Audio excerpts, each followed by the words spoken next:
نتنياهو يستفز العرب والعرب يجتمعون. وزير الخارجية الأمريكي يصل تل أبيب في زيارة يبحث فيها مع نتنياهو ومسؤولين آخرين الحرب على غزة. وزير الخارجية الأمريكي يجدد دعم بلاده لإسرائيل ويحدد أولويات الرئيس ترامب. نتنياهو: زيارة وزير الخارجية الأمريكي شهادة على العلاقة القوية بين واشنطن وتل أبيب.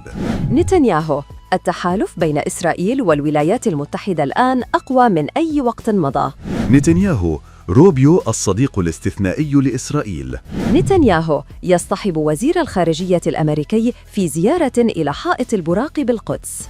السفير الأمريكي بإسرائيل: سعدت بمشاركة روبيو ونتنياهو الصلاة عند الحائط الغربي بالقدس، العاصمة الأبدية لإسرائيل. قطر تستعد لاستضافة القمة العربية الإسلامية الطارئة غداً.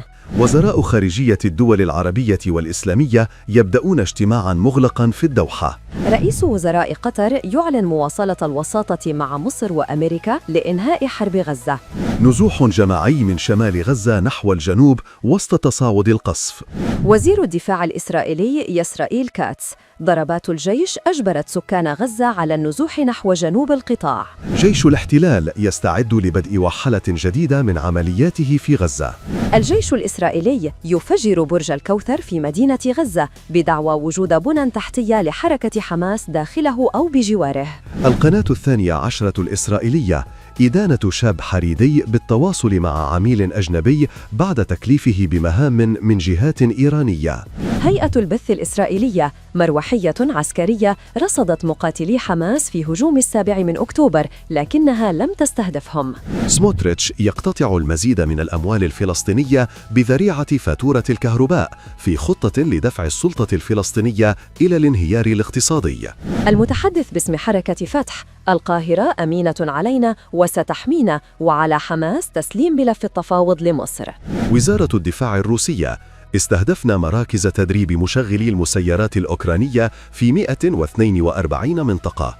انفجار وحريق ضخم عقب قصف أوكراني استهدف مصفاة كيريش النفطية الروسية. ترامب: على دول حلف شمال الأطلسي وقف شراء النفط من روسيا قبل فرض عقوبات عليها. التلغراف: حكومة بريطانيا أكدت أن الكلية الملكية لدراسات الدفاع لم تقبل طلاباً من إسرائيل بدءاً من العام المقبل. مجلس السيادة السوداني: ميليشيا الدعم السريع هاجمت محطة أمدا باكر للكهرباء ومستودعات الوقود بالنيل الأبيض ومطار كنانة.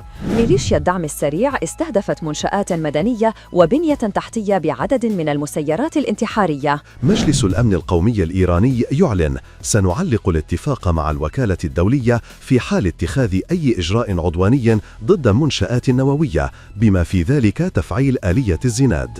وزارة البترول تعلن في بيان توقيع 3 اتفاقيات جديدة مع شركات عالمية للبحث عن البترول والغاز في الصحراء الغربية وخليج السويس وشمال سيناء باستثمارات تزيد عن 121 مليون دولار. لأول مرة في التاريخ لاعبة مصرية تصل إلى نهائي بطولة العالم لألعاب القوى.